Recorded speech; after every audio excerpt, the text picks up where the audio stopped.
Hi friends, வணக்கம். So நம்ம last வீடியோவில் நம்ம என்ன பார்த்தோம் அப்படின்னா, எக்ஸ்போர்ட் கம்பெனி ஸ்டார்ட் பண்ணுறதுக்கு பேசிக்காக நம்ம என்னெல்லாம் பண்ணணும் அப்படிங்கிறத நம்ம பார்த்தோம். ஸோ அதில் ஃபஸ்ட்டு ஒன் நான் என்ன சொல்லியிருந்தேன் அப்படின்னா, ஸோ ஃபஸ்ட்டு வந்துட்டு name of the company. So நம்ம நேம் ஆஃப் த கம்பெனி வந்து ஆல்ரெடி செலக்ட் பண்ணிட்டோம். And then domain name registration and then website designing. So இது பண்ணியாச்சு. And then one more thing is digital signature certificate. So on the digital signature certificate ங்கிறது very important. So ஏன் அது ரொம்ப முக்கியமானது அப்படின்னா, ஸோ நம்ம இப்போ ஒரு எக்ஸ்போர்ட் பண்ணுறோம். ஸோ எக்ஸ்போர்ட் பண்ணதுக்கு அப்புறமா கவர்மெண்ட்ல இருந்து நமக்கு வந்து சம் இன்சென்டிவ்ஸ் கொடுக்குறாங்க. That is MEIS. ஸோ MEISங்கிற ஒரு ஸ்கீம் இருக்குது. ஸோ அந்த ஸ்கீம் மூலமாக கவர்மெண்ட்லேருந்து நமக்கு என்ன பண்ணுறாங்க அப்படின்னா, எக்ஸ்போர்ட் இன்சென்டிவ் கொடுக்குறாங்க. So it depends upon the product. Some ப்ராடக்ட்ஸுக்கு வந்து 2% கிடைக்கும், சம் ப்ராடக்ட்ஸுக்கு 4% கொடுப்பாங்க, சம்முக்கு வந்து 7% கொடுக்குறாங்க.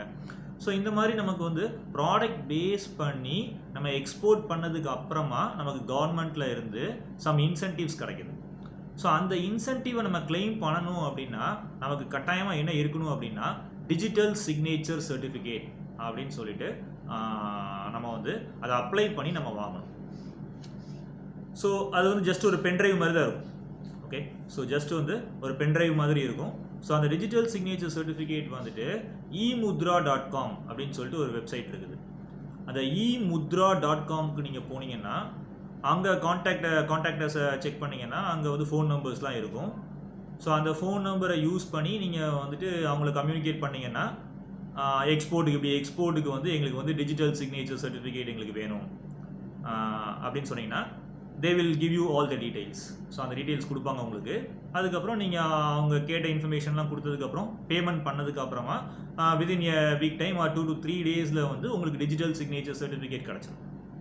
Okay, so digital signature certificate வந்து வெரி இம்பார்ட்டண்ட். ஸோ அதை நம்ம வந்து அப்ளை பண்ணி வாங்கி வச்சுக்கணும். So name of the company, right, and then digital signature certificate and then product selection.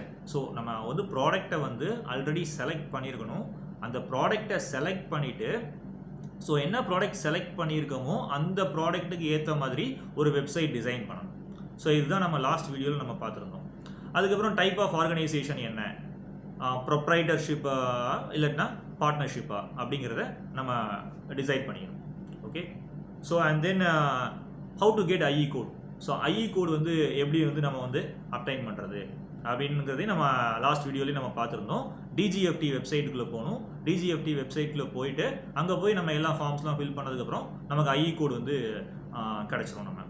Okay, and then current account வந்து நேம் ஆஃப் த கம்பெனியில் நம்ம என்ன பண்ணணும் அப்படின்னா, நம்ம வந்து கரண்ட் அக்கௌண்ட் வந்து நம்ம பேங்க்கில் எடுத்துருக்கணும். அண்ட் தென் லாஸ்ட் வீடியோவில் நான் என்ன சொன்னேன்னா, EDI ரெஜிஸ்ட்ரேஷன் பண்ணியிருக்கணும்னு சொன்னேன். EDI registration. அது என்ன EDI?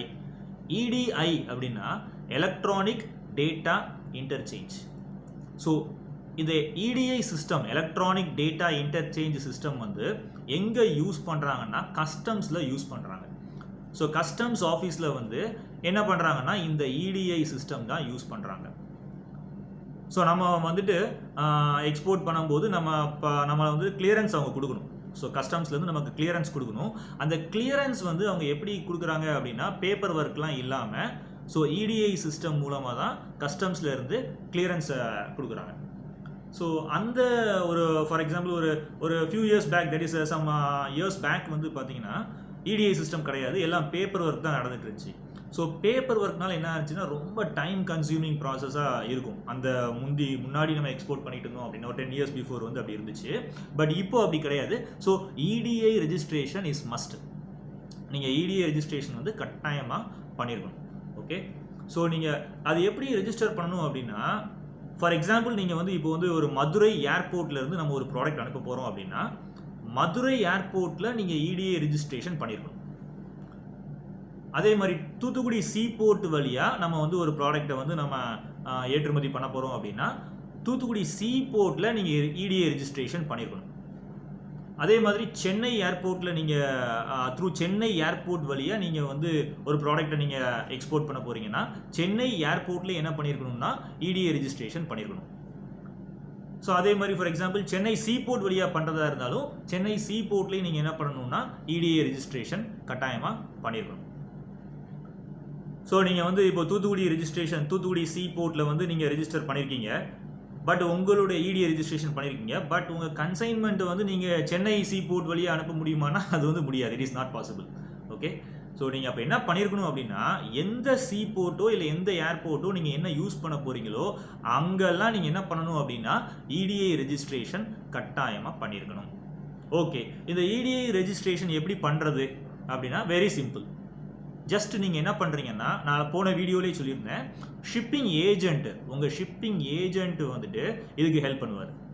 ஸோ அவர் என்ன பண்ணுவார் அப்படின்னா உங்களுக்கு வந்து ஒரு ஃபார்மேட் அனுப்புவார், உங்களுக்கு டாக்குமெண்ட் ஃபார்மேட் அனுப்புவார். ஒரு 4 டாக்குமெண்ட் இருக்கும். அந்த 4 டாக்குமெண்ட்டையும் நீங்கள் என்ன பண்ணணும் அப்படின்னா ஜஸ்ட்டு வந்து நீங்கள் வந்து அந்த அவர் கொடுக்குற டாக்குமெண்ட்டை வந்துட்டு ப்ரிப்பேர் பண்ணிவிட்டு நேராக you go to bank. And பேங்க்குக்கு போனீங்கன்னா அவங்க வந்து மேனேஜர் வந்து உங்களுக்கு சைன் பண்ணி கொடுப்பாரு. அதாவது இந்த மாதிரி நாங்கள் வந்து எக்ஸ்போர்ட் கம்பெனி ஸ்டார்ட் பண்ணியிருக்கோம், நாங்கள் வந்து இப்போ EDI ரெஜிஸ்ட்ரேஷன் பண்ண வேண்டியதாக இருக்குது அப்படின்னு சொல்லிட்டு நம்ம ஒரு 4 டாக்குமெண்ட் ஒரு லெட்டர் வந்து பேங்க்குக்கு எடுத்துகிட்டு போவோம். அந்த டாக்குமெண்ட் வந்து நீங்கள் எதுவும் செய்ய தேவையில்லை, ஜஸ்ட் ஷிப்பிங் ஏஜென்ட்டே உங்களுக்கு வந்து அந்த ஃபார்மேட் அனுப்பிடுவாங்க. ஸோ நீங்கள் ஜஸ்ட் அந்த ஃபார்மேட்டை நீங்கள் வந்துட்டு அப்படியே நீங்கள் அந்த format according to the format வந்து நீங்கள் ரெடி பண்ணிவிட்டு பேங்க்குக்கு போய் கொடுத்தீங்க அப்படின்னா பேங்க்கில் வந்து உங்களுக்கு என்ன பண்ணுவாங்க அப்படின்னா they will give you the letter, sign பண்ணி அவங்க உங்களுக்கு அந்த டாக்குமெண்ட்டை கொடுத்துருவாங்க. ஸோ அந்த டாக்குமெண்ட்டை நீங்கள் வந்து ஜஸ்ட் உங்கள் ஷிப்பிங் ஏஜென்ட்டை ஃபார்வர்ட் பண்ணிடுங்க, அவங்கள்ட்ட கொடுத்துருங்க. அவ்வளோதான், that's all. Your job is over. உங்கள் ரோல் முடிஞ்சிச்சு. அவங்க இப்போ வந்து ஷிப்பிங் ஏஜென்ட் என்ன பண்ணுவாங்க அப்படின்னா அவங்க போய் நீங்கள் கொடுத்த டாக்குமெண்ட்டை வச்சு EDI ரெஜிஸ்ட்ரேஷன் பண்ணிடுவாங்க. எந்த போர்ட்டில் பண்ணணுமோ அங்கே பண்ணிடுவாங்க. அது எக்ஸாம்பிள் அது எந்த போர்ட்டாக இருக்கலாம். இட் மேபி திருச்சி ஏர்போர்ட்டாக இருக்கலாம், இல்லாட்டினா தூத்துக்குடி சீபோர்ட்டாக இருக்கலாம், இல்லாட்டினா சென்னை சீபோர்ட்டாக இருக்கலாம். ஸோ எந்த சீபோர்ட்டு இல்லை எந்த ஏர்போர்ட்டில் நமக்கு வேணுமோ அதை நம்ம பண்ணிக்கலாம். இல்லை அட் அ டைம்லேயே நம்ம என்ன பண்ணிக்கலாம் அப்படின்னா எல்லாமே தமிழ்நாடு ஃபுல்லாக எந்தெந்த போர்ட் இருக்கோ அந்த போர்ட் எல்லாமே நம்ம என்ன பண்ணிக்கலாம்னா EDI ரெஜிஸ்ட்ரேஷன் அட் அ டைம்லனாலும் நம்ம பண்ணிக்கலாம். ஸோ ஒரே டைம்லேயே நீங்கள் எல்லா போர்ட்டுக்கும் ஒரே டைம்லேயே வந்துட்டு டாக்குமெண்ட்ஸ் எல்லாம் வாங்கிட்டு போய் நான் எல்லா போர்ட்லேயும் நான் EDI ரெஜிஸ்ட்ரேஷன் பண்ண போகிறேன், மும்பையிலையும் பண்ண போகிறேன் அப்படின்னு நீங்கள் டிசைட் பண்ணாலும் ஓகே தான். ஸோ அது நீங்கள் எந்த போர்ட் வழியாக உங்கள் கன்சைன்மெண்ட்டை எக்ஸ்போர்ட் பண்ண போகிறீங்களோ அந்த போர்ட்டில் எல்லாம் ஒரே டைம்லேயே நீங்கள் என்ன பண்ணிக்கலாம்னா பேங்க்கில் போய் நீங்கள் வந்து ரெஜிஸ்டர் பண்ணிக்கலாம். So that is known as what EDI registration. Okay, so அது வந்து கஸ்டம்ஸ் என்ன பண்ணுறாங்க அப்படின்னா பேப்பர்லெஸ் ஒர்க்காக ஃபாஸ்ட்டாக வந்து நமக்கு கிளியரன்ஸ் கொடுத்துருவாங்க. ஓகே, நீங்கள் ப்ராடக்டை இந்த போர்ட் வழியாக எக்ஸ்போர்ட் பண்ணலாம் அப்படின்னு சொல்லி. ஸோ EDI ரெஜிஸ்ட்ரேஷன் அதுக்காண்டி தான் நம்ம கட்டாயமாக பண்ணி ஆகணும். இப்போது EDI ரெஜிஸ்ட்ரேஷன் பண்ணலைன்னா என்ன ப்ராப்ளம் வரும் அப்படின்னா உங்கள் ப்ராடக்ட் அங்கேருந்து ஷிப் ஆகாது. ஸோ கஸ்டம்ஸில் என்ன கேட்பாங்க அப்படின்னா ஃபஸ்ட்டு அங்கே போய் நிற்கும் உங்கள் ப்ராடக்ட்டை EDI ரெஜிஸ்ட்ரேஷன் பண்ணலை, ஸோ பண்ணால் தான் ப்ராடக்ட்டை கிளியர் ஆகும் அப்படின்னு சொல்லிடுவாங்க. ஸோ இந்த மாதிரி ப்ராப்ளம்லாம் நமக்கு வரக்கூடாது. நீங்கள் கஷ்டப்பட்டு நீங்கள் ப்ராடக்ட்டெல்லாம் எல்லாம் எடுத்துகிட்டு போய் அங்கே போய் இந்த டாக்குமெண்ட் இல்லை ரெஜிஸ்டர் பண்ணல அப்படின்னு சொல்லிட்டு உங்கள் ப்ராடக்ட் அங்கே போய் நின்றக்கூடாது. ஸோ எக்ஸ்போர்ட்டில் இந்த டாக்குமெண்ட்ஸ் வந்து வெரி வெரி வெரி இம்பார்ட்டண்ட். எங்கே இம்பார்ட்டண்ட் அப்படின்னா கஸ்டம்ஸ் கிளியரன்ஸ் ப்ராசஸ்க்கு டாக்குமெண்ட்ஸ் வந்து வெரி இம்பார்ட்டண்ட்.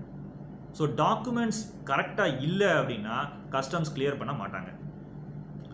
ஸோ நம்ம என்ன பண்ணணும் அப்படின்னா டாக்குமெண்ட்ஸ் வந்து பக்காவாக ரெடியாக இருக்கணும். இந்த டாக்குமெண்ட்ஸ் ரெடி பண்ணுறது வந்து it is not a big problem. Okay, so okay, coming back to the EDI registration. So இப்போ நான் சொன்னேன் உங்கள்கிட்ட கிளியராக EDI ரெஜிஸ்ட்ரேஷன் எப்படி பண்ணணும் அப்படின்னு சொல்லிட்டு. ஸோ ஒரு ப்ராப்ளமும் கிடையாது. ஜஸ்ட் உங்கள் ஷிப்பிங் ஏஜென்ட்டை சொன்னாலே அவங்களே என்ன பண்ணிடுவாங்க அப்படின்னா உங்களுக்கு அந்த ஃபார்மேட் கொடுப்பாங்க. நீங்கள் எடுத்துகிட்டு போகிறீங்க, பேங்க்குக்கு எடுத்துகிட்டு போய் அவங்கள்ட்ட கொடுக்குறீங்க, லெட்டர் சைன் வாங்குறீங்க, நேராக போய் திரும்ப உங்கள்கிட்ட ஷிப்பிங் ஏஜென்ட்டை கொடுத்துட்றீங்க. அவ்வளோதான், அவங்க வேலை முடிஞ்சுது. ஸோ வெரி சிம்பிள் தான். EDI ரெஜிஸ்ட்ரேஷன் பண்ணுறதெல்லாம் ஒரு பெரிய மேட்ரே கிடையாது. ஷிப்பிங் ஏஜென்ட் உங்களுக்கு ஃபுல்லாகவே ஹெல்ப் பண்ணுவாங்க, பேங்க்லேயும் உங்களுக்கு ஃபுல்லாக ஹெல்ப் பண்ணுவாங்க. Okay, so this is how you need to do EDI registration. So it is very very important to make EDI registration, right? இப்போ நம்ம என்ன பண்ணோம்னா EDI registration வரைக்கும் நம்ம பார்த்துட்டோம். Okay, so name of the company நமக்கு ready ஆயிடுச்சு, domain name registration முடிஞ்சிருச்சு, வெப்சைட் நம்ம டிசைன் பண்ணியாச்சு, and then type of organisation என்ன டிசைன் பண்ணியாச்சு, அண்ட் தென் கரண்ட் அக்கௌண்ட் நம்ம வந்து ஓப்பன் பண்ணியாச்சு. அதுக்கப்புறம் EDI ரெஜிஸ்ட்ரேஷன் பண்ணியாச்சு. And then the next step is what export promotion கவுன்சில்னு இபிசின்னு சொல்லிட்டு எக்ஸ்போர்ட் ப்ரமோஷன் கவுன்சில் இருக்கு. ஓகே, ஸோ இதை பற்றி நான் நெக்ஸ்ட் வீடியோவில் டீப்பாக எக்ஸ்பிளைன் பண்ணுறேன். Okay, so if you like it you please share and subscribe. Thank you. நன்றி, வணக்கம்.